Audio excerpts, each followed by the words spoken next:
because it's new. Like you can't say sound like so there is no box, there is no genre for my music. That's why maybe can I know it. That's what sort of people get weirded with. Hey, you know what so I rather just say alternative, you know, alternative music, because initially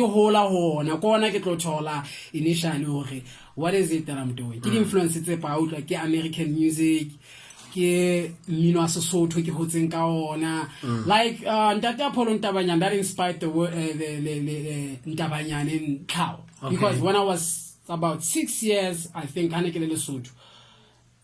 got my first chance of watching Apollo Ntabanyane performing live. I was young. Okay. Yeah. I would go to this time.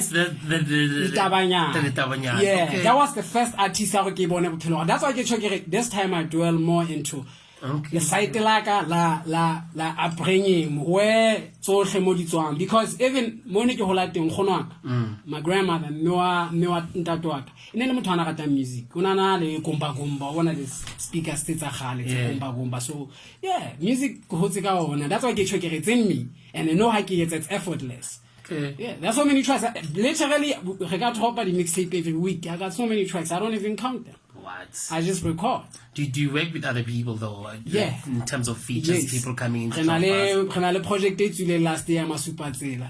Yeah. Go check it out. This panel in that herbalist. Yeah. From Plug and Play. Les Tapo Rasta. We got 10 tracks out project. What? I worked le Don Swift. Kispanele Masedi.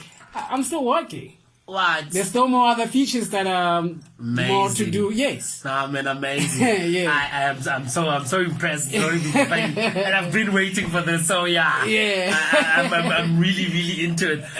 What else can we expect from Ntabanyane? Cow. A lot. Cow, man. A lot. 2021. A lot. We want to be seeing visuals soon. A lot. Hence, for now, what you have is just the tip of the iceberg. Little